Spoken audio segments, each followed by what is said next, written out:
ফাইনালে সুপার ওভারে হেরে স্বপ্নভঙ্গ বাংলাদেশের।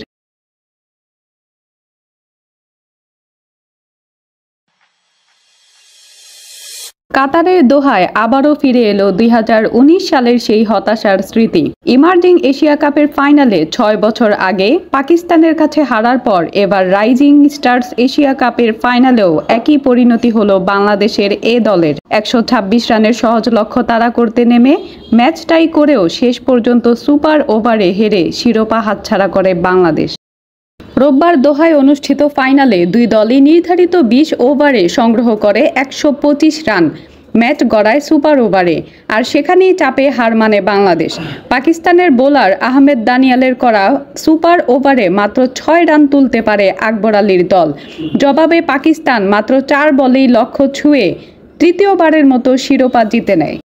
সুপার ওভারে বাংলাদেশের হয়ে ওপেন করেন হাবিবুর রহমান সোহান ও আব্দুল গাফফার সাকলাইন।